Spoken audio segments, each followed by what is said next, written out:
प्यारे बच्चों, शुरू करते हैं आपके साथ आज का खेल जिसका नाम है 10 का दम। आज का टॉपिक ग्रेविटेशन। एक इधर ग्रेविटेशन, उधर आपके 12th में होता है इलेक्ट्रोस्टेट्स। इधर बात मास की, उधर बात चार्ज की। दोनों की फोर्स की बात करें, दोनों फोर्स, सेंट्रल फोर्स, दोनों फोर्स, कंजर्वेटिव फोर्स, दोनों को फोर्स देखें नेचर के हिसाब से इनवर्स स्क्वायर लॉ को ऑबे करते हैं, यानी F is proportional to 1/r²। लेकिन इधर मास का कोई नेचर नहीं होता, मास मास होता, उधर चार्ज का पॉजिटिव या नेगेटिव नेचर। इसलिए फोर्स का नेचर रिपल्शन भी अट्रैक्शन भी है, यहाँ केवल क्या अट्रैक्शन है। इसका नाम भी है यूनिवर्सल लॉ ऑफ ग्रेविटेशन में अट्रैक्शन फोर्स। अब उधर अगर हम कुछ भी कर रहे हैं तो हमने देखा वो 2 पार्ट में किया था, मैंने भी आपके साथ डिस्कस किया था, तो उसको 2 पार्ट में लिया था, पार्ट 1 पार्ट 2। यहाँ एक छोटा सा चैप्टर है, लेकिन फिर भी कोई नया क्वेश्चन आ जाए तो देखा दोनों में कितना 100% का कनेक्शन है। ऐसा कनेक्शन जो उम्मीद नहीं कर सकते। टॉपिक से टॉपिक का कनेक्शन, हेडिंग से हेडिंग का कनेक्शन, डेरिवेशन से डेरिवेशन का कनेक्शन, ग्राफ से ग्राफ का कनेक्शन, रिजल्ट से रिजल्ट का कनेक्शन, क्वेश्चन से क्वेश्चन का कनेक्शन, यहाँ तक कि हाइपोथेटिकल क्वेश्चन से हाइपोथेटिकल क्वेश्चन का कनेक्शन। जैसे इधर आप पढ़ते हो सैटेलाइट मोशन, उधर मैं कह सकता हूँ कि हर इलेक्ट्रॉन अपने न्यूक्लियस के लिए एक बाउंडेड सर्कुलर मोशन का मतलब वहाँ भी वो एक इलेक्ट्रिकल सैटेलाइट है। जब 2 नाम दे रहे हैं तो यहाँ बोलेंगे जो मास बॉडी, किसी सेंट्रल बॉडी जो मास बॉडी है, अगर उसके अराउंड घूम रही है, बाउंडेड सर्कुलर मोशन कर रही है, तो वो उसका है ग्रेविटेशनल सैटेलाइट, गुरुत्वीय उपग्रह। और अगर यहाँ बोले तो एक इलेक्ट्रॉन अपने न्यूक्लियस के लिए जो बाउंडेड सर्कुलर मोशन कर रहा है, जो आप पढ़ते हो एटॉमिक स्ट्रक्चर के अंदर, वो वहाँ पर उसका इलेक्ट्रिकल सैटेलाइट है। इतना कनेक्शन है, तो समझदार को इशारा काफ़ी है। कोई नया क्वेश्चन आ जाए, अजीब सा लगे, तो उसको रिप्लेस कर देना। कैसे रिप्लेस करना है? इधर कांस्टेंट यूनिवर्सल जी, मीडियम डिपेंडेंट नहीं, क्योंकि यूनिवर्सल है। उधर आपको मालूम कुलाम कांस्टेंट के, जो कि मीडियम पर बेस्ड है। इधर आपके पास कोई भी चार्ज, अगर इधर बोल रहे 11 तो मास m, उधर बोले q, इधर बोले स्मॉल m, उधर बोले स्मॉल q। वहाँ चार्ज को प्रॉपर साइन देना कि plus minus q।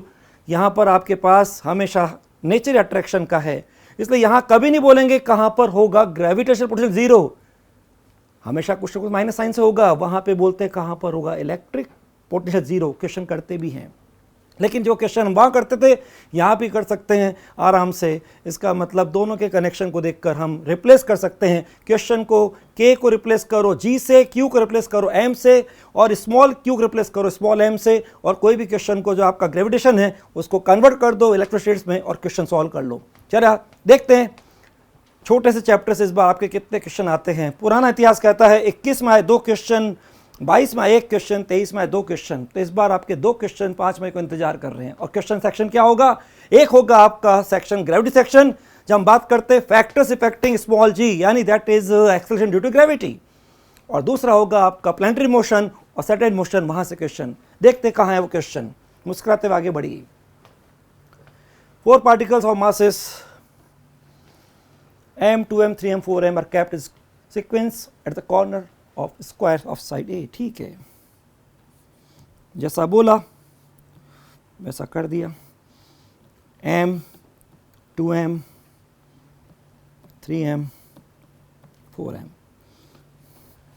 The magnitude of gravitational force acting on a particle of mass m placed at the center of a square। Centre पर एक मास स्मॉल m रखा है और magnitude of force पूछा है। देखिए इसका सिंपल तरीका ट्रिक से कैसे करेंगे। हमको मालूम है यहाँ प्रोडक्ट के अंदर 4m और m है, यहाँ पे 2m m है, तो इसका एक रह जाएगा अट्रैक्शन का इधर 2m वाला। m और m 3m एक रह जाएगा इधर का 2m वाला। मतलब मैं यूँ कह सकता हूँ कि मैं ट्रिक से अगर क्वेश्चन कर रहा हूँ, मुझे मालूम है इन दोनों को करूँगा, इन दोनों कैंसिल करूँगा, तो 4m माइनस 2m क्या होगा? 2m रह जाएगा। 3m माइनस m क्या होगा? 2m रह जाएगा। तो ये अगर फोर्स F है, ये फोर्स F है, तो मेरा जवाब हो गया सेंटर पे इस मास के लिए फोर्स √2F। और सीधे मुझे √2F में F लिखना है, G mm m स्क्वायर, और दोनों में एक 2m है तो 2m भी करना है, तो 2m का 2 फैक्टर भी हो जाएगा, m इंटू 2m। और डिस्टेंस अगर ये देखी जाए, ये डिस्टेंस अगर साइड A है तो ये साइड आपको मालूम है a/√2, a/√2 का स्क्वायर, तो मेरा हो गया ऊपर जाके 4√2 gm square upon a square. Check कर लें, 2√2, 2 दूनी 4, 4√2। ठीक है, ये आ रहा है आंसर। ये मैं ट्रिक से कर रहा हूँ। आप इसको लगातार वैसे करोगे तो आपके स्टेप बन जाएंगे, पहले इसको लिखोगे डिफरेंस करोगे तो डिफरेंस में आपको मालूम ऐसा आएगा, उसको मैंने मन में कर लिया, जी देखना जरा 4m अपन इसको भी r मान लेता हूँ r स्क्वायर माइनस जी 2mm अपन r स्क्वायर, जी अपन r स्क्वायर बाहर आ गया, m स्क्वायर बाहर आ गया, अंदर क्या रहेगा 4 माइनस 2 क्या रह गया 2 रह गया ना, इसलिए मैंने कहा था 4 और 2 का डिफरेंस 2, ऐसे 3 और 1 का डिफरेंस क्या होगा 2, जब दोनों जगह 2 रह गया इसका मतलब न्यूमेरिकली ये वैल्यू अगर आती है 2gm square upon r square तो दूसरी वैल्यू भी वही आएगी जब 3m m के पेयर की बात करूंगा सेंटर पर फोर्स के लिए, तो दोनों फोर्स न्यूमेरिकली क्या होंगे बराबर, इसलिए मैंने सीधे इनको FF दिखा दिया था। ये तरीका स्मार्ट तरीके से, ताकि आपका टाइम भी सेफ हो और स्पेस भी सेफ हो। तरीका समझ में आया कि नहीं है, वरना लास्ट में इसको एक बार वापस देख लेंगे। आगे बढ़ते हैं। Two bodies of mass m and 4m are placed at distance r. Okay, m and 4m. जैसा बोला distance r. The gravitational potential at this point on the line joining them where the gravity field is 0, यानी कि जहाँ पे एक तरह से इनके लिए छोटे के पास अगर डिस्टेंस को x बोलूँ तो आपको ध्यान आ रहा होगा, ऐसे आपने क्वेश्चन वहाँ भी किए थे। डायरेक्ट बोलो क्या होता है, अंडर रूट करेंगे तो यहाँ पे इसका मल्टीपल 1 इसका 4 है, 1 का अंडर रूट 1 अपॉन दोनों का 2 प्लस 1, 4 का अंडर रूट 2, भाई 1 का 1 और 4 का 2 हो गया, मल्टीपल 4 था, 2 प्लस 1 इंटू r बाई 3। अरे चार्ज वाला किया कि नहीं किया, ऐसा q 4q r डिस्टेंस, यहाँ पे पूछा Eg कितना 0 होगा, यहाँ पे जहाँ पे इलेक्ट्रिक फील्ड 0 होगा, लेकिन यहाँ मल्टीपल कितना 1, यहाँ कितना 4, ये डिस्टेंस अगर निकाल ली x छोटे के पास इलेक्ट्रिक फील्ड 0 होगा तो x बराबर क्या रूट 1 1, नीचे दोनों के रूट 1 का सम, 1 का 1 4 का 2 इंटू r, वही वापस आ गया r बाई 3। अगर इससे डिस्टेंस बोलते तो इसका अंडर रूट क्या होता 2, नीचे 2 plus 1 into r, 2r by 3, और जब दोनों को जोड़ोगे 2r by 3 plus r by 3 वापस आ जाएगा। तो पहला पार्ट तो हो गया कि डिस्टेंस हमको मिल गई r बाई 3। आगे चले, है पूछा क्या है पोटेंशियल क्या होगा, तो जैसे ही आपके पास ये r बाई 3 आ गई, ये 2r बाई 3 हो गई, पोटेंशियल का फॉर्मूला लिखा आपने मन में minus G M upon R के हिसाब से, तो मेरा minus G M upon r by 3 छोटे के केस में, और दूसरे में कितना है 4m है, तो minus G 4m upon 2r by 3 minus 3gm upon r, ध्यान से करना है कि 2 दूनी 3 दूनी 6 minus 6gm upon r, negative sign चल रहा है, माइनस 9gm अपॉन r। ये इस पॉइंट पर ग्रेविटेशनल पोटेंशियल हो गया, वैल्यू में साइन में माइनस आ रहा है, जहां पे इन दोनों का नेट ग्रेविटेशनल फील्ड की इंटेंसिटी 0 है, यानी दोनों चीज एक साथ चेक कर ली। इसकी लोकेशन मालूम करने का तरीका जो आपके छोटे के पास के ट्रिक से निकाल सकते थे, जैसा आपने क्वेश्चन वहाँ पे भी किया, काफ़ी प्रैक्टिस करी इलेक्ट्रोस्टैटिक्स में, तो वो डिस्टेंस अपने पास r बाई 3 आ गई और आराम से फॉर्मूला लगा दिया। वहाँ के क्यू अपॉन आर होता था, साइन देते प्लस माइनस को, यहाँ पे तो हमेशा minus G M upon distance, इस जगह छोड़ दी थी मैंने, इसकी r बाई 3 इसकी 2r बाई 3 रख दिया, और ये मेरा आराम से इस पॉइंट को अगर P बोल दूँ पोटेंशियल आ गया ग्रेविटेशनल। अगर मान लो क्वेश्चन आपका सपोज दोनों यहाँ पे माइनस क्यू रख देता, माइनस क्यू 4 माइनस 4 क्यूब, तो मालूम है 0 नहीं होता, लेकिन फील्ड 0 होता, तो मेरा इसका जवाब होता वहाँ पर माइनस 9 जी की जगह के, क्यू की जगह एम की जगह क्यू और आर। अभी बोला था कनेक्शन 100% है, इसका result minus 9 G M upon R gravitation के हिसाब से, और गए इलेक्ट्रोस्टैटिक्स में जी की जगह के एम की जगह Q as it is minus 9 K Q बार। मुस्कुराते हुए आगे बढ़िए। Which of the following statement is false about acceleration due to gravity. चलिए साहब, यहीं से तो आने वाला आपका क्वेश्चन 2024 में, पढ़ते जाएं ध्यान से। G decreases moving from away from the centre of earth, बिल्कुल सही है, आपको मालूम है G is proportional to 1 upon R square, और अगर बोले तो G H is equal to G upon 1 plus H upon R का होल स्क्वायर। हल्का सा रिवीजन भी हो रहा है। स्टेटमेंट आपको फॉल्स छांटना है, इसका तो ये तो ट्रू है, अभी आंसर नहीं हुआ, true. G increases moving away from the centre of earth, बिल्कुल ठीक है। आपको मालूम है डेप्थ के हिसाब से अगर इनसाइड बोलें डायरेक्टली आर, जहाँ पे आर क्या होता है आर माइनस डी। ध्यान रखना ये जो स्मॉल आर है, जैसे हम वहाँ कहते थे इलेक्ट्रोस्टेट, यहाँ भी एज ए इलेक्ट्रोस्टेट्स यहाँ भी बोलेंगे डिस्टेंस हमेशा सेंटर से मेजर करते हैं स्फीयर के। लेकिन अगर अर्थ सरफेस की बात करें, सरफेस है तो हाइट भी सरफेस से और डेप्थ भी सरफेस से, जबकि डिस्टेंस स्मॉल आर हमेशा सेंटर से, राइट। चलिए तो नो डाउट ये बात भी सही हो गई। इसको अगर लिख दें फॉर्मूला डेप्थ के हिसाब से तो आपको ध्यान आ जाएगा g into 1 minus D by R. और अगर हम इसको फ्रैक्शनल के हिसाब से कन्वर्ट करें, या इसको पहले मान लें कि h की वैल्यू r के कंपेयर बहुत कम है, तो इसको आप कर सकते हो g into 1 minus 2h upon R. और दोनों के फ्रैक्शनल चेंज को भी अगर लिख ही लें, क्योंकि क्वेश्चन आने वाला कहाँ पे दिख जाए, ये फ्रैक्शनल चेंज हाइट के हिसाब से और ये फ्रैक्शनल चेंज डेप्थ के हिसाब से। क्वेश्चन को आगे बढ़ाएं। सेंटर ऑफ अर्थ पे जी 0, नो डाउट, वेट भी 0, जी भी 0। G decreases, earth stop rotating on its axis. Rotation में आपको मालूम है अगर हम किसी भी लैटिट्यूड पर, ये मान लो लैम्डा इसका लैटिट्यूड पोजीशन है पी के हिसाब से, ये इक्वेटर और ये पोल्स, इस समय हम इसको शेप को लेकर चल रहे हैं स्फेरिकल, जबकि हमको मालूम वास्तव में शेप के हिसाब से भी पोल पे रेडियस कम है कंपेयर टू इक्वेटर। फिलहाल इसका फॉर्मूला आपको याद आ जाएगा, G lambda is equal to G minus omega square R cos square lambda. Poles पे लैम्डा क्या होता है बच्चों 90 डिग्री, इक्वेटर पे कितना 0। नो डाउट पोल्स पे इसका इफेक्ट नहीं होगा क्योंकि कॉस 90 0, तो पोल्स के लिए तो हमेशा जी के बराबर।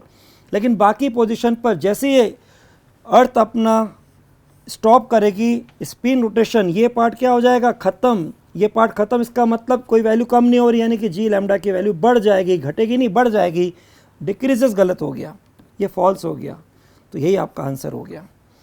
और फिलहाल अगर हम यहाँ पे बोलें तो हम ये भी कह सकते हैं जी इक्वेटर पे लिख दें, ये तो पोस्ट पे तो इफेक्टिव वही रह गया, और इसको लिखें तो इक्वेटर पे आप इसको लैम्डा 0 कर दोगे तो कॉस स्क्वायर लैम्डा 1 हो जाएगा, तो जी माइनस ओमेगा स्क्वायर आर। अब आप देखो क्वेश्चन कैसे निकलते जाते हैं। इस स्पिन रोटेशन का पोल्स पे इफेक्ट नहीं होता, सबसे ज़्यादा इफेक्ट कहाँ होता है इक्वेटर पर। और अगर दोनों को बोला जाए तो ये जो जी पी बराबर, जिसको मैं जी को जी पी लिख सकता हूँ, तो रोटेशन को देखते हुए ये दोनों जो खास पोजीशन है इसके लिए बन गया है जवाब।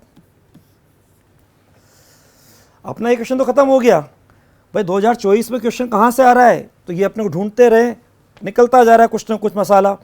ये आपके लिए एक क्वेश्चन हो सकता है, या फिर ये कोई क्वेश्चन हो सकता है। और अगर मैं देखूं तो यहाँ पे एक बात और है, ये फिक्स क्वांटिटी ओमेगा आर, तो due to the spin rotation equator पर ये वैल्यू पोल्स के कंपेयर में 0.03 मीटर पर सेकेंड स्क्वायर ज़्यादा होती है। और एक शेप ऑफ अर्थ जो कि वास्तव में स्फेरिकल नहीं है, ओवल है, अंडाकार है, इलिप्टिकल कह दीजिए, वहां पर हमको मालूम इक्वेटर पे रेडियस पोल से ज़्यादा होती है, इक्वेटर पे रेडियस पोल से ज़्यादा होती है। ये मैंने फिर गलत लिख दिया यहाँ पे बोलने में, पोल्स पर, क्योंकि पोल्स पे इफेक्ट नहीं होता। ज़्यादा इफेक्ट कहाँ हो रहा है, मैक्सिमम इफेक्ट कहाँ पे होता है इक्वेटर पर, मिनिमम कहाँ पर पोल्स पर। ये जगह कम रह गई इसलिए हल्का सा रह गया। अब पोल्स पर ड्यू टू स्पिन रोटेशन तो 0.03 ज़्यादा है, और रेडियस भी पोल पे कम है, तो इसके कारण भी ज़्यादा होता है, और वो होता है G P is equal to G plus 0.02। क्या डेटा आए हैं, शेप के कारण 0.02 ज़्यादा है पोल्स पर जी की वैल्यू, और स्पिन रोटेशन के कारण पोल्स पर और वैल्यू ज़्यादा है 0.03, दोनों को मिला के 0.05 ज़्यादा है। अभी तक इतनी बात तो हो गई, जगह भर गई, थोड़ी सी एक जगह और रखी हमने, ज़रा कुछ बात और समझें। आपके पास delta G H fractional change height के हिसाब से आ गया था -2h अपॉन आर, और डेप्थ के हिसाब से आ गया था -d अपॉन आर। इसमें बहुत सारे क्वेश्चन छुपे हुए हैं, MTR कर लीजिए। ध्यान रखना इस वाले केस में आपके पास है कि एच की वैल्यू आर के कंपेयर में कम है, यहाँ तो एग्जैक्ट जवाब है क्योंकि ये तो सीधा आपका इससे आया है जी डी बराबर G into 1 minus D by R depth के हिसाब से। अब जरा क्वेश्चन सुनना, मेरा क्वेश्चन जी पर हो सकता है, मेरा क्वेश्चन वेट पे हो सकता है, मेरा क्वेश्चन परसेंटेज चेंज पे हो सकता है, फ्रैक्शनल चेंज पे हो सकता है, कुछ भी हो सकता है। मैंने पहला क्वेश्चन बोला कोई पर्सन अर्थ सरफेस से कुछ हाइट पे जाता है, कुछ हाइट पे जाता है, इसका मतलब ये अपने आप हो गया कुछ हाइट पे पर्सन जा रहा है, कुछ हाइट पे जाता है, तो उसके लिए फ्रैक्शनल चेंज और वेट में कमी हो रही है, नो डाउट। अभी जी है ये वेट में हो जाएगा, एम से मल्टीप्लाई कर दो, वेट का रेशो बन जाएगा फ्रैक्शनल चेंज के लिए। अगर उसको वही फ्रैक्शनल चेंज डेप्थ के लिए चाहिए, वही फ्रैक्शनल चेंज, ये जो जी डी है ना, इसको अगर मैं वेट में बोलता तो डब्ल्यू आ जाता और यहाँ पे भी डेप्थ के हिसाब से डब्ल्यू आ जाता। इसको आप एक्स कर सकते हो और कहो तो ग्रेविटी फोर्स कर दो, कुछ भी कर दो। वही फ्रैक्शनल चेंज अगर चाहिए इसका तो दोनों को बराबर कर दीजिए, तो आप बोलेंगे डब्ल्यू अगर वेट का फ्रैक्शनल चेंज वही रखना है तो ये डेप्थ कितनी होगी उस हाइट के फॉर्म में। तो मैं देख रहा हूँ यहाँ से -2h upon R is equal to -d upon R, यानी कि डेप्थ बराबर twice of height. Very very very very very very very very very very very very important. यहीं पे छुपा हुआ क्वेश्चन आपका 2024 का। वो क्वेश्चन आपका वेट का होगा या फिर कभी जी का होगा, ग्रेविटी फोर्स का होगा, फ्रैक्शनल चेंज का होगा, कैसे ही बोला जाए आ जाएगा जवाब। जब आपको वही फ्रैक्शनल चेंज जो हाइट के लिए, वही फ्रैक्शनल चेंज आपको डेप्थ के लिए चाहिए, नो डाउट वो चेंज भी डिक्रीज है, ये भी डिक्रीज है, वही परसेंटेज फ्रैक्शन के हिसाब से या परसेंटेज नीचे डेप्थ के साथ फ्रैक्शन रखना है, तो डी इज इक्वल टू हमेशा ट्वाइस ऑफ एच। इसी को उल्टा घुमा दें कि जितना वो ऊपर हाइट के लिए गया उतना ही अगर नीचे जाए, ऊपर वाई गया नीचे भी वाई जाए, ऊपर वाई गया तो एच इजिकल टू वाई, नीचे भी वाई जाए यानी कि ये भी वाई, तो फिर दोनों बराबर नहीं होंगे। फिर आप देख सकते हो कि ये वैल्यू इसकी आधी हो जाएगी। अगर मान लीजिए मैं कह दूं if D is equal to H हो जाए तो नो डाउट डेल्टा डेप्थ के हिसाब से fractional change is not equal to height के हिसाब से फ्रैक्शनल चेंज। और उस समय आप देखोगे जब D is equal to H का रख दूंगा तो मेरा जवाब आ जाएगा delta G D upon G 1/2 delta G H upon जी।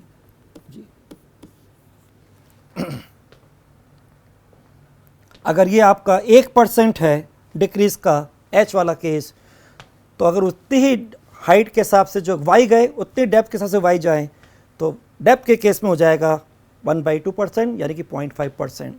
ये भी डिक्रीज का होगा, हाइट वाला डिक्रीज तो ये भी डिक्रीज का होगा। ठीक है, तो एक क्वेश्चन आपका इंतजार कर रहा है। आगे बढ़ते हैं और अभी देखते रहेंगे।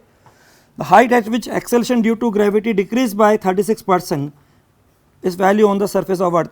अब देखो यहाँ पर 36% बोला, इसका मतलब भूल कर भी फॉर्मूला यूज मत करना। यहाँ पे एच आर के कंपेयर में कम नहीं है, इसलिए basic formula G H is equal to G upon 1 plus H upon R का होल स्क्वायर। शुरू कर दीजिए। 36% से कम हो जाए यानी कितना रह जाए, 64% रह जाए, 64% ऑफ सरफेस वैल्यू। तो 64% हटाया जी, बस अब तो पेन चलता जाएगा। और फाइनली आपको एच को आर के फॉर्म में निकालना है। ये इससे गया इधर, अगर हम जब स्क्वायर ही दिख रहा तो क्यों अभी वो करें, क्रॉस मल्टीप्लाई करके से लिख दिया 100/64। ठीक है, सही। हाँ, स्क्वायर रूट किया 1 प्लस एच बाई आर, इधर हो गया 10, इधर हो गया 8, इधर हो गया आपका 5/4। H by R is equal to 5/4 minus 1, यानी कि H by R is equal to 1/4, यानी H is equal to r/4। कुछ भी परसेंटेज दें, ध्यान रखना 36% डिक्रीज हुआ तो रह कितना गया 64। ये पेशेंस की बात, कुछ भी आपसे बोला जाए उसका ध्यान रखना। और जनरली आपको ऐसा दे रहे हैं कि 64 हो या 36 हो, दोनों आपको मालूम है 6 का स्क्वायर होता है और ये 8 का स्क्वायर होता है, तो आराम से कर सकते हो ताकि कैलकुलेशन आसान हो जाएगी। तो बच्चों, हाइट और डेप्थ वाला जो केस है इसको ध्यान से देखना है। हर तरह का मसाला आपका तैयार है। अब आपके लिए क्वेश्चन आ रहा है, इसलिए उसी का पार्ट देखिए। एक सेकंड सी, क्वेश्चन जी का है, वेट का है, ग्रेविटी फोर्स का है, उसको देखिए और फिर देखो decreases by 1% raise to height h above the earth surface, full stop हुआ। अपन ने बोला वेट का केस है, हाइट के हिसाब से वेट फ्रैक्शनल चेंज, खटाक से मन में फॉर्मूला -2h/r। ये आपको दे रखा है कितना 1% डिक्रीज हो गई। आगे चलें, if the body is taken to depth h in a mine, अब डेप्थ वापस लेकिन h के बराबर ही है, मैं इसको डेप्थ के हिसाब से d लिख रहा हूँ, एक बार लिख रहा हूँ फॉर्मूला, फिर d = h रख रहा हूँ, नीचे लेता हूँ। अब आप देख सकते हो कि h/r माइनस की वैल्यू अगर यहाँ से लिखता हूँ मैं इस जगह से, तो 1/2 हट जाएगा माइनस साइन, 1/2 यानी कि 1/2 ऑफ 1%, नोट ऑफ डिक्रीज तो ही। मतलब दोनों में एक बात का ध्यान रखना, अगर आपको h बराबर d दे दे तो फ्रैक्शनल चेन दोनों के बराबर नहीं होंगे। डेप्थ वाले का केस हाइट से 1/2 हो जाएगा, और अगर फ्रैक्शनल चेन दोनों के बराबर दे दें, वो भला कोई भी केस हो, जी का हो या वेट का हो, अभी हम जी वाले लिख रहे हैं, अगर फ्रैक्शनल चेंज हाइट और डेप्थ का बराबर दे दें तो फिर हमेशा होगा आपके लिए डेप्थ बराबर 2 ऑफ हाइट। ठीक है, तो एक क्वेश्चन आपका इंतजार कर रहा है। The change in potential energy when a body of mass m is raised to height h and r, height और डेप्थ हमेशा सरफेस से मेजर करते हैं, ये अर्थ सरफेस, ये इनिशियल, ये मान लो फाइनल, हाइट दे रखी है h = nr। वर्क डन या चेंज इन पोर्शन जो भी पूछ रहे हैं, change is final minus initial, तो यहाँ पे हम लिख दें इनिशियल क्या है और यहाँ फाइनल क्या है। हमेशा मन में फॉर्मूला सोचते हुए, लेकिन ध्यान रखना r हमेशा होता है सेंटर से, तो r = जब सरफेस पर है तब तो हो गया -gm/r, इनिशियल हो गया, लेकिन जब हाइट पे जा रहा है तो -gm/r + nr, यानी कि n+1 × r। Change is final minus initial, potential energy final minus initial, pen चलता रहेगा, माइनस माइनस से प्लस हो जाएगा, दिख रहा है gmm, हमें स्टेप बचाने, r सब कॉमन आ गया, अंदर हो गया 1 - 1/n+1, फाइनल माइनस इनिशियल, ये वाला प्लस हो जाएगा, वो माइनस रहेगा, gm m/r n+1 -1/n+1। Answer दिख रहा है मेरे को, बस फॉर्म अब चेंज हो रहा है।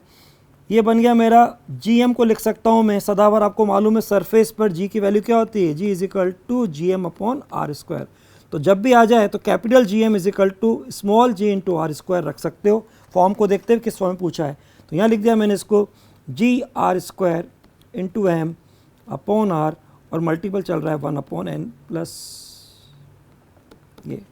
ये बन गया मेरा mgr, एक r कैंसिल हो गया, n/n+1। इसको मैक इट mtr, कोई भी आपको क्वेश्चन दे दे, ये कभी 2r, ये कभी 3r, ये कभी ऐसे, तो खटाक से आप बस आपको देखना मल्टीपल 2 रखो, मल्टीपल 3 रखो और क्वेश्चन ख़त्म करो। Next, a body of mass M start falling from a distance 2r above the earth surface, जैसा बोला स्टार्ट कर दीजिए, यहाँ तक पहुँचे अर्थ सरफेस, ऐसे लिख देते हैं, यहाँ से स्टार्ट फ्रॉम रेस्ट, तो initially kinetic energy 0, potential energy आराम से लिख सकते हो, 2r का मतलब मन में बोलते हुए स्मॉल r था नीचे, तो एक r जोड़ना है, ये 3r हो गया। What is kinetic energy when fall at distance r, r गिर गया यानी कि अब r और रह गया, r गिर गया यानी कि r रह गया। इस समय देखनी काइनेटिक एनर्जी फाइनल क्या होगी, पोटेंशियल एनर्जी फाइनल लिख देते हैं, इसको इनिशियल बोल दें, अगेन r + r, क्योंकि हमेशा स्मॉल r का से मेजर करते हैं सेंटर से, तो r + r 2r। Conservation of mechanical energy, आराम से फाइनल निकालना, इसलिए इसको ले रहे फाइनल कंडीशन में पहले, plus potential energy final, concept को सम्मान देते हुए लिख रहे हैं, initial plus potential energy initial. ये कौन सी energy? Potential, gravitational potential energy, जिसको मन में mgh मत बोलना कभी, क्योंकि यहाँ पे h रेडियस ऑफ अर्थ के कंपेयर में उसके ऑर्डर में है। यहाँ पे निकालनी मेरे को, इसको लिख दिया मैंने -gmm/2r, इनिशियली 0, इसको लिख दिया मैंने -gm/3r। उधर जाके वो प्लस हो जाएगा, कॉमन दिख रहा है, capital G M small m upon r बाहर आ गया, 1/2 प्लस हो गया, 1/3 माइनस है, ये हो जाएगा 1/6, तो gmm अपॉन r 1/6। अब तो मैं समझ गया, वापस से लिखूंगा वही, जहाँ आ जाए कैपिटल जी एम उसको g इंटू आर स्क्वायर, जैसे इसको लिखूंगा एक r कैंसिल हो जाएगा, mgr/6, दैट इज जब हाइट फॉल r कर लेगा तो इसकी इतनी काइनेटिक एनर्जी होगी। One projectile after deviating from its path start moving round the earth in a circular path of radius equal to 9 times radius of earth. Time period will be, सबसे पहले आपको मालूम है टाइम पीरियड का 2 पाई। अब अगर आप फॉर्मूले के हिसाब से बोलो तो भूल जाओ कभी, तो r/v, और v को लिख दिया मैंने √gm/r, तो ये मेरा बन गया 2 पाई, ऊपर जाके 3/2 हो जाएगा, और ये √gm,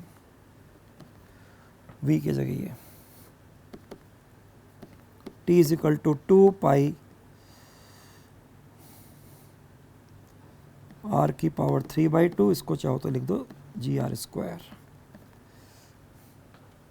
जिस भी फॉर्म में आ रहा है। मेरे को फॉर्मूला याद नहीं था, मैंने लिख दिया 2 पाई r/v, और v is equal to √gm/r।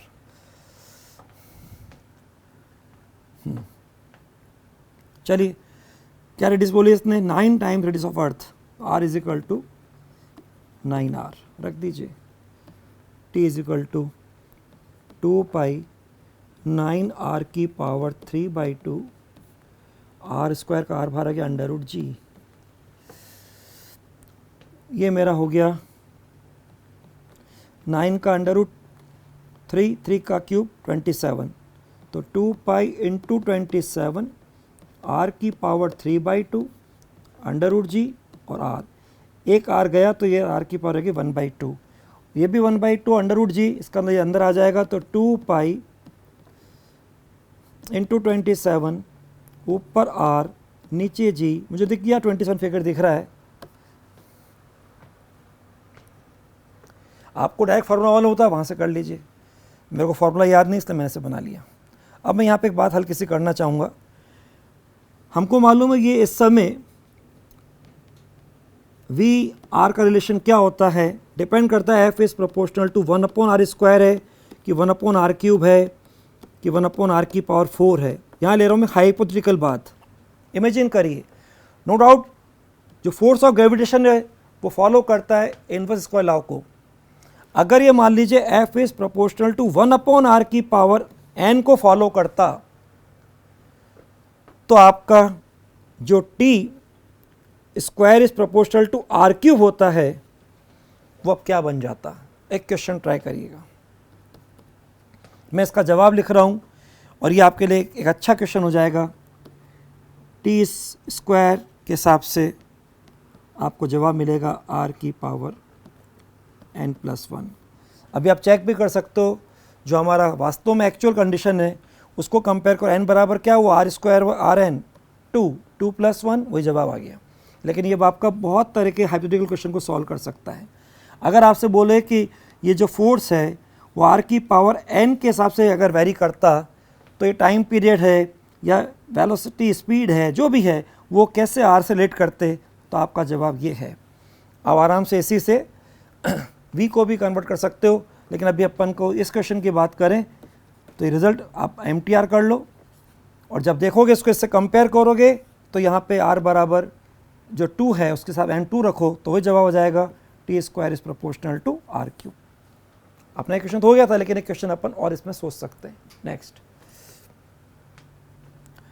a satellite of earth of mass m is taken from orbital radius 2r to 3r, the minimum work done is, भाई 2r से 3r, आपको मालूम है टोटल एनर्जी जब सैटेलाइट रिवॉल्व करता है जहाँ उसकी रेडियस r हो तो -gmm/2r होती है। अब 2r से 3r, तो work is what, change is total energy, change is what, जो कि नो डाउट मैकेनिकल एनर्जी, इसको आप मैकेनिकल भी कह सकते हो, टोटल मैकेनिकल या टोटल एनर्जी, जो कि सम ऑफ काइनेटिक प्लस पोटेंशियल होता है हमेशा, नो डाउट। तो बस मन में सोचते हुए कि r की जगह एक बार रखना है 2r, एक बार रखना है 3r, फाइनल माइनस इनिशियल के हिसाब से करोगे तो इनिशियल वाला प्लस हो जाएगा क्योंकि साइन नेगेटिव चल रहा है। तो लिखते हुए final minus initial, minus minus से ये वाला हो जाएगा प्लस,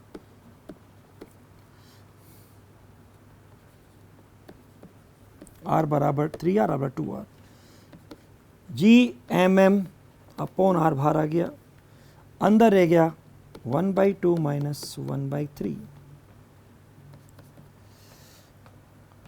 एक 2 भी तो बाहर है भाई, ये 2, तो ये हो गया 2r बाहर आ गया, तो Gmm/2r इंटू 1/6 यानी Gmm/12r। ध्यान रखना है 2r फॉर्मूला में तो r 2r, r 3r, ध्यान रखना है कैसे भी मिस्टेक ना हो जाए, ध्यान से। 12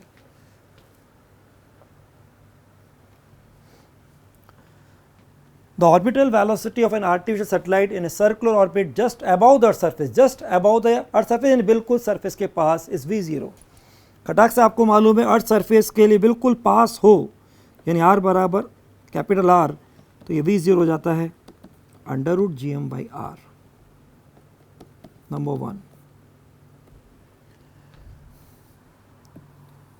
At the half of the radius, the orbital velocity of satellite, orbiting altitude मतलब height of the radius, इसका मतलब अब आपके पास ही r हो जाएगा r प्लस r/2, तो अब मेरे लिए स्पीड हो जाएगी बेसिक फॉर्मूले में r की जगह रखना है मेरे को, और ख़त्म क्वेश्चन। दिख रहा है 2 ऊपर जाएगा 3 नीचे होगा, 2/3 जो कि 2/3 अंडर रूट, और ये वैल्यू क्या है अंडर रूट वाली v0, इसको आप यहाँ पे बोल दीजिए v0 डैश, ऑर्बिटल वेलोसिटी।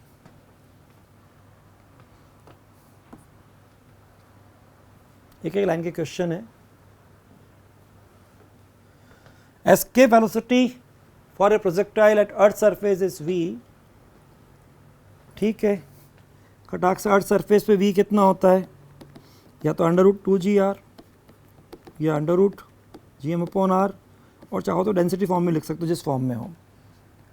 अब body is projected from earth surface with velocity 2ev, अगर हमने इसको प्रोजेक्ट कर दिया 2v से तो नो डाउट बॉडी जब पहुंचेगी इन्फाइनाइट पर, अगर इससे फेंकते तो इन्फाइनाइट पे क्या होगी रेस्ट, क्योंकि फाइनल इससे अगर फेंकते हैं तो फाइनल इन्फाइनाइट पर या वेरी फार डिस्टेंस पर, या जब ग्रेविटी फील्ड के बाहर निकल जाएगी अर्थ के, वहाँ पे इसकी काइनेटिक एनर्जी क्या होगी 0, स्पीड क्या होगी 0। लेकिन जब आप इसको 2 टाइम्स 3 टाइम्स से कर दोगे तो वहाँ पे उसकी स्पीड 0 नहीं होगी, वहाँ कुछ ना कुछ की क्या होगी काइनेटिक एनर्जी होगी। तो लगा दीजिए कंजर्वेशन ऑफ मैकेनिकल एनर्जी। वैसे मैं इसका डायरेक्ट तरीका बता रहा हूँ, इसको आप पहले नोट कर लो। अगर n टाइम्स फेंक देते जहाँ n की वैल्यू 1 से ज़्यादा है तो उस केस में ये जवाब आता है v = n² - 1/√v। अब इसको ले भी आ जाएंगे, पहले इसको देख लीजिए। n बराबर यहाँ पे क्या है 2, n बराबर 2 रखा, 2 का स्क्वायर -1, 4 - 1 √3v आपका आंसर हो गया। अब कैसे आया इसको बता देते हैं, इसको आप MTR कर लें। आपको जब भी यहाँ देंगे मल्टीपल 1 से ज़्यादा होना चाहिए, क्योंकि अगर आप मान लो मल्टीपल 1 से कम कर दिया, मान लो आपने बोला 1/2 v से फेंक दिया, 3/4 v से फेंक दिया, तो वो तो v से कम हो गया, इसका मतलब वो तो इन्फाइनाइट पर जाएगा ही नहीं, यानी एस्केप वेलोसिटी होगी नहीं, यानी कि वहाँ पर फिर क्वेश्चन आपका सॉल्व करना हो तो हो जाएगा कितनी हाइट तक जाएगा। तो कोई भी ऐसा क्वेश्चन नया भी आ जाए तो केवल सबसे बड़ा ब्रह्मास्त्र क्या है इसमें, conservation of mechanical energy. Initial देखिए वहाँ कितनी काइनेटिक, वहाँ कितनी पोटेंशियल। जब लिखो पोटेंशियल स्मॉल आर को ध्यान रखना सेंटर से मेजर करना है। हाइट दे दे 2r तो सेंटर से 3r, height 5r centre 6r, ये ध्यान रखना है। फिर काइनेटिक देख लीजिए इनिशियली क्या है half M V square, final निकालना है half M V dash square कर लीजिए और कम करके आराम से क्वेश्चन सॉल्व कर सकते हैं। इसको मैंने कैसे निकाला उसके लिए आपको बता देता हूँ तरीका, आप वैसे जानते हैं नो डाउट। मैं इसमें एक लाइन लिखूंगा उसके बाद वो सॉल्व हो जाएगी अपने आप। और मैं इसको जब आपसे MTR कह रहा हूँ तो मैं यहाँ मान के चलूँगा कि मैं इस समय कंजर्वेशन लिख रहा हूँ। फाइनली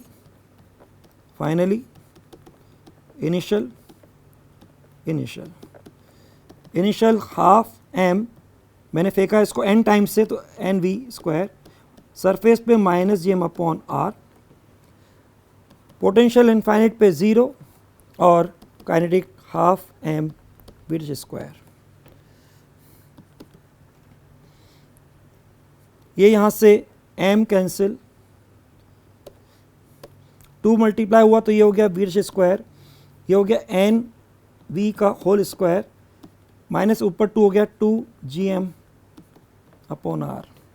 आप समझ गए होंगे ये क्या बन गया वी ई का स्क्वायर, तो ये हो गया N square V square minus V square is equal, कितना आसान डेरिवेशन है, यानी V dash is equal to N square minus 1 under root करूँगा तो वी ई स्क्वायर का वी हो जाएगा। ये जवाब आपका हो गया।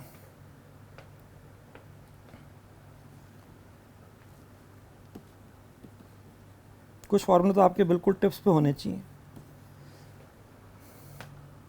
अगर इसमें कह दूं कि ये हमारा 1 से कम हो जाता, अगर 1 से कम हो जाता जैसे v/2 तो फिर हाइट पूछ सकते हैं। ऐसा क्वेश्चन मैंने रखा है, देखते हैं आएगा। A particle falls on earth from infinity, हमको मालूम है अगर फॉल फ्रॉम इन्फाइनिटी, इसका स्टार्ट फ्रॉम रेस्ट, तो यहाँ इसकी स्पीड क्या होगी v के बराबर। और अगर h is equal to 10 times r, यानी कि इसके कंपेयर में कम, तो नो डाउट यहाँ पे जो भी स्पीड होगी सेकंड केस में मान लो v डैश है, तो जब ये कम कर दिया तो नो डाउट v की वैल्यू v डैश से ज़्यादा होगी। और जब भी इसको निकालते हैं अंडर रूट तो आएगा ही, क्योंकि half M V square is equal to something. अभी मैं ट्रिक से कर रहा हूँ ऑप्शन देखते हुए, कुछ ना कुछ होगा, फिर v करने के लिए अंडर रूट करना ही पड़ेगा। तो ये 2 ऑप्शन तो हो नहीं सकता, अंडर रूट तो आना ही है। और v की वैल्यू विच ज़्यादा, इसका मतलब v अपॉन v डैश 1 से ज़्यादा होना चाहिए, इसका ये भी नहीं हो सकता। तो आंसर मेरा ये हो गया। ये तो हो गया मेरा क्वेश्चन एग्जाम के हिसाब से। अब इसको सॉल्व करना है तो मैं इसको सॉल्व भी करता हूं।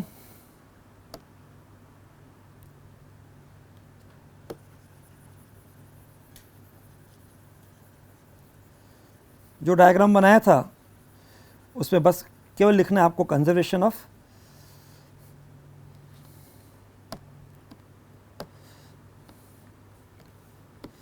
यहाँ ले को कर लेते हैं अपन। ये वी डैश निकालना है, एच इज इक्वल टू कितना 10r।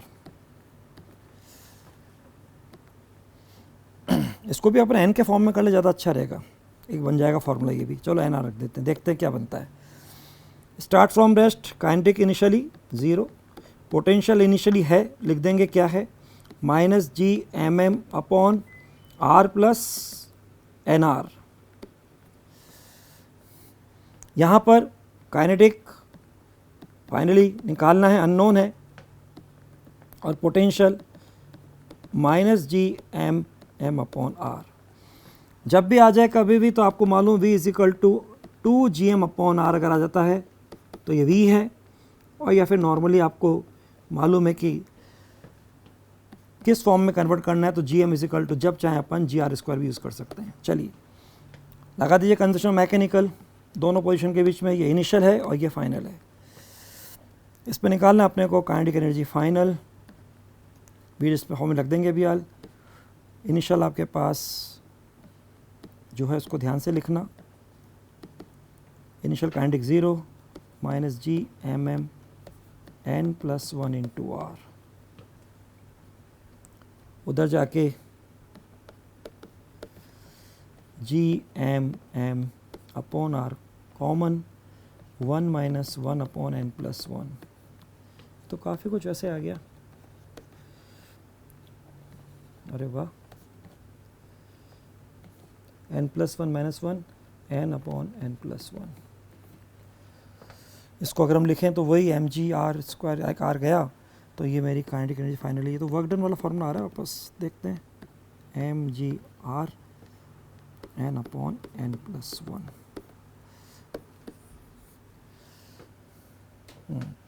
अब अपन इसको ले जाएं स्पीड पर, तो ये जो मेरा एनर्जी आई इसको लिखा मैंने 1/2 mv²= mgr n/n+1।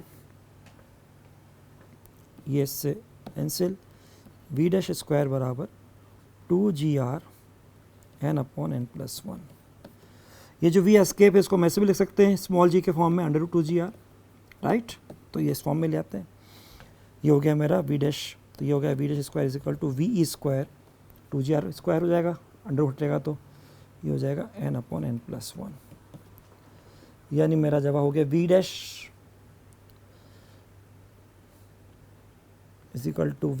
ve n/n+1 का अंडर रूट। ये बन गया आपका एक फार्मूला। पहले वाला आपका इनफाइनाइट वाला है, तो उल्टा करो, v/v' उल्टा कर दो, ये हो जाएगा √n+1/n। अब आपने क्वेश्चन को देख सकते हो, एक फार्मूला आपके लिए और बना दिया मैंने। तो फर्स्ट केस में v था एस्केप वेलोसिटी के हिसाब से, सेकंड केस में v', तो ऊपर आ गया n+1, नीचे आ गया n। नो डाउट रेशियो एक से ज़्यादा होना चाहिए था, इसलिए ऊपर n+1 आ रहा है। आपके क्वेश्चन में n क्या है, 10 10+1/10 का अंडर रूट, यानी √11/√10। जबकि मैंने क्वेश्चन को केवल ऑप्शन देके कर दिया था, अंडर रूट आना चाहिए तो दोनों फेल हो गए, एक से ज़्यादा होना चाहिए इसलिए फेल हो गया, तो आंसर ही आ गया। अब कुल मिला इसको सॉल्व भी कर लिया और एक आपके लिए फार्मूला बन भी गया। दोनों तरह के फार्मूले हैं, जब चाहो इसको आप आराम से कन्वर्ट कर दो कि इसकी क्या काइनेटिक एनर्जी होगी, वो निकाल लिया अपन ने, सरफेस पे काइनेटिक एनर्जी क्या होगी, और अगर पूछे उस समय स्पीड क्या होगी v', तो आप आराम से निकाल सकते हैं। तो रेशियो में क्वेश्चन हो, स्पीड में हो, कुछ भी हो, n की वैल्यू कुछ भी हो, ये लग रहा है अपने को टाइम सेव करने के लिए ऐसे कुछ बनाओ, लेकिन बनाने के बाद ध्यान रखना कौन सा केस किसका है, रट्टा फिक्शन मत करना, समझदारी से याद करना। बच्चों अभी तक की प्रैक्टिस में जहाँ भी था कैपिटल GM, उसको अपन कभी भी लिख सकते हैं g/r², जिस फॉर्म में आंसर हमको लाना है। और एस्केप वेलोसिटी, एस्केप स्पीड क्या होती है वो अपने को मालूम है, तो उससे अपन कोई सा भी क्वेश्चन कर सकते हैं। हर जगह आपका फील्ड है कंजर्वेटिव, तो आराम से लगाइए, इनिशियल फाइनल के बीच में कंजर्वेशन ऑफ मैकेनिकल एनर्जी। ठीक है, देखते हैं क्वेश्चन।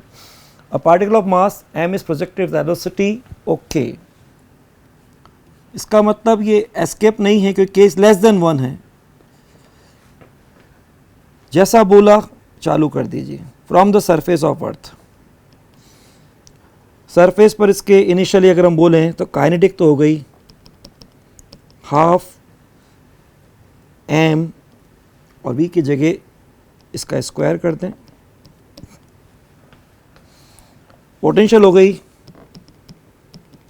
-gmm/r, सरफेस पर है।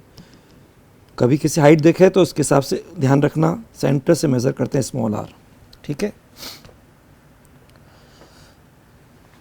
The maximum height above the surface reach by the particle. जब मैक्सिमम हाइट की बात करेंगे तो फाइनल काइनेटिक एनर्जी क्या हो जाएगी, 0, ये इनिशियल। और पोटेंशियल को लिखूँ अगर फाइनल, तो मेरा जवाब है -gmm/r + h। मुझे इस h को निकालना है जहाँ पे इसकी स्पीड 0 है। लगा दीजिए, mechanical energy final = mechanical energy initial. Pen चालू कर दो, पुश भी नहीं है। ये है आपका इधर -gmm/r + h + 0, सम्मान देने के लिए लिख रहा हूँ मैं, 1/2 m k² v², कोई गलती नहीं हो, ध्यान रखें, -gmm/r।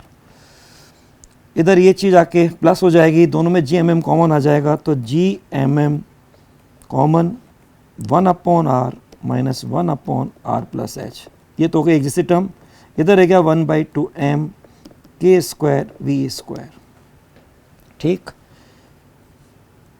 gmm LCM के हिसाब से नीचे r × r + h, r + h - r, तो केवल रह जाएगा क्या, h। 1/2 m के स्क्वायर वी स्क्वायर। एम से एम गया, जहाँ जी एम है, मैंने शुरू में कहा था ये आपकी प्रैक्टिस आनी चाहिए, जी इंटू आर स्क्वायर लिख सकते हो, ठीक। तो मेरा अब रिजल्ट दिख रहा है यहाँ से, इसको लिखूंगा मैं जी आर स्क्वायर, एच है नीचे R into R plus H is equal to, इसको अगर 2 भी मल्टीप्लाई कर दें, 2 ये cross multiply K square V square. एक आर से आर गया, एच निकालना है तो ऊपर पहले से ले जाएं तो ये आ जाएगा इधर हमारा R plus H upon H, R plus H upon H, ये चला इधर नीचे, ऊपर इधर आपके पास है 2GR, देखने एक आर कैंसिल होता, 2GR और नीचे आ गया K square V square. R upon H plus 1 हो जाएगा ये,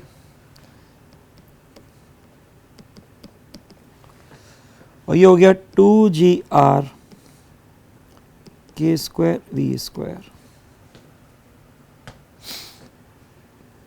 इधर ले जाएंगे इसको, अब हमको मालूम है 2GR क्या हो गया, ये वी स्क्वायर हो गया।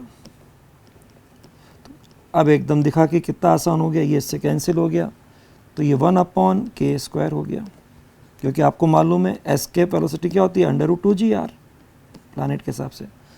2GR तो स्क्वायर हो गया, तो यानी वी स्क्वायर हो गया।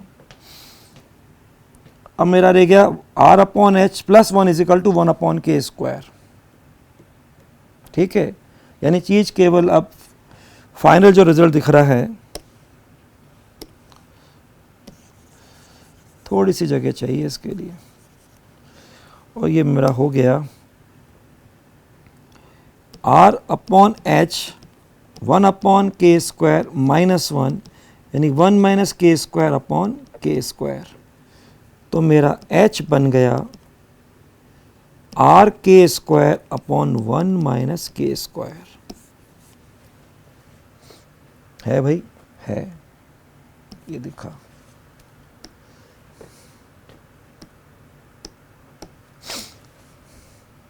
केवल प्रोसेस चल रहा, पेन चल रहा है, ब्रेन वाली इतनी बात नहीं है, सिंपल एक थॉट इतना सा, केवल conservation of mechanical energy, initial kinetic potential, final kinetic potential. चलिए नेक्स्ट, ये मैंने पहले से क्यों लिख रखा है, क्योंकि प्लैनेटरी मोशन तो आपको मालूम इलिप्टिकल पाथ पे होता है। कभी आपको बोले अर्थ के लिए सैटेलाइट इलिप्टिकल पाथ में हो तो भी आपकी वही बात है, तो थियोरेटिकल पाथ सेम वही रहेगी, इसलिए यहाँ पे लिखा है।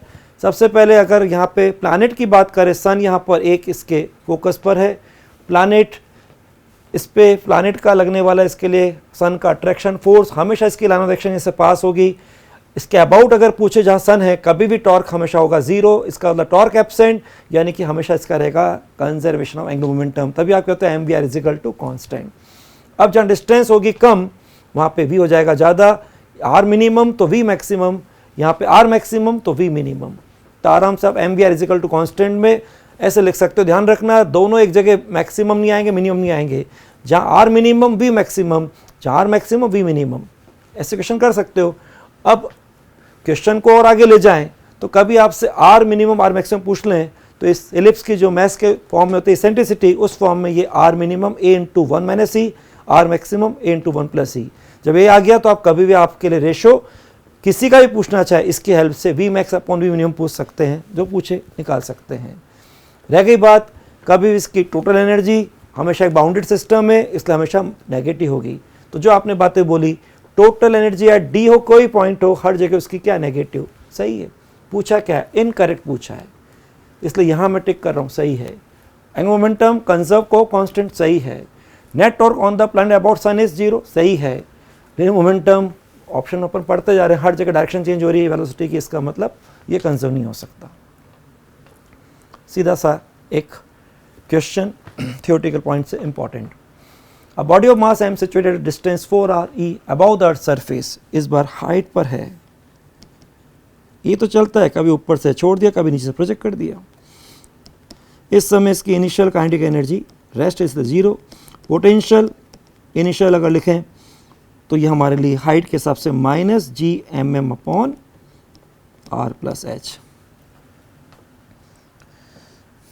आर ई लिख रहा है, आर ई लेने दो, कोई दिक्कत नहीं, लिख देंगे। What minimum energy should given to body so that मैं एस्केप। ओ हो, इसका मतलब इसको एनर्जी क्या दें। इसको आपने एनर्जी मान लो सपोज जो भी दी उसको आपने इतना सा कह दिया कि अब बॉडी कहाँ चले जाए। इसको एनर्जी कितनी दें ताकि बॉडी कहाँ चले जाए, मैं एस्केप इनफाइनाइट पे चले जाए।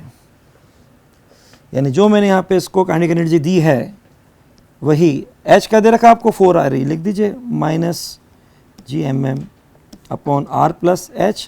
5re। ये काइनेटिक एनर्जी मिनिमम हो गई। इसको लिख दिया gr², नीचे 5r। mgr जो हमारे क्वेश्चन में आर ई लिख रहे थे, कोई दिक्कत नहीं, इतनी एनर्जी हम दे देंगे इसको mgr/5, तो ये बॉडी जिस हाइट पर थी वहाँ से अर्थ के ग्रेविटी फील्ड से पलायन कर जाएगी। इतनी अगर आपने मिनिमम एनर्जी दे दी तो ये है आज का साहब। तो बच्चों आज का गुरु मंत्र कई बार सुना होगा, जो डर गया वो मर गया। मैं कहता हूँ जो डर गया वो घर गया, और जो हिम्मत करी वो कर गया। इसलिए आज से ध्यान रखना, क्यों डरें कि ज़िंदगी में क्या होगा। कुछ भी आप देने जा रहे हो, एग्ज़ाम देने जा रहे हो, कोई काम करने जा रहे हो, संघर्ष है, लेकिन एक पक्की बात है जो कलाम साहब भी कह गए, हम कोई भी जगह हो, परीक्षा हो, खेल हो, हम कभी इसमें हारते नहीं हैं। या तो हम जीतते हैं या सीखते हैं, और वो क्या सिखाता है, अनुभव सिखाता है। ऐसा ध्यान रखना, क्यों डरे, ज़िंदगी में क्या होगा, कम से कम एक तर्जुबा तो होगा, एक अनुभव तो मिलेगा, जो बहुत बड़ी चीज़ है, बहुत कुछ सिखाता है। मुस्कुराते रहिए, ऑल द बेस्ट। हाँ भाई प्यारे बच्चों, फोर्थ कमिंग डॉक्टर्स, 5 मई नीट का एग्ज़ाम, आपका शो 2 से 5:20 निकल के आपके अंदर इच्छा होगी खटाखट स्कोर मालूम पड़ जाए, कट ऑफ मालूम पड़ जाए, सॉल्यूशन मालूम पड़ जाए, स्कोर मालूम पड़ जाए, उसके बाद कौन सा मेडिकल कॉलेज, जो लगा तो सीक्वेंस होती है। तो 5 मई के शाम से वो बात आपके साथ चालू होने वाली है। तो 5 मई को मैं लाइव आपके साथ शाम को 6:30 बजे LN नीट चैनल पर सीधे पेपर को लाइव सॉल्व करूँगा। उसी सीक्वेंस में आगे आपके केमिस्ट्री और बायो के सॉल्यूशन भी हो जाएंगे। उसी रात को आपको मालूम पड़ जाएगा कि आपका स्कोर क्या है, और आपके हाथ खाली मुट्ठी नहीं बंद मुट्ठी है, जिसमें आपकी अपनी वो चाहत हकीकत में आ चुकी है। ठीक है, तो आप भी इंतज़ार करिए, मैं भी बहुत बेताबी से इंतज़ार कर रहा हूँ, भूलना नहीं। 5 मई शाम को 6:30 बजे, ये केवल संभव LN पर है, क्योंकि LN है तो हर चीज़ मुमकिन है। Keep smiling.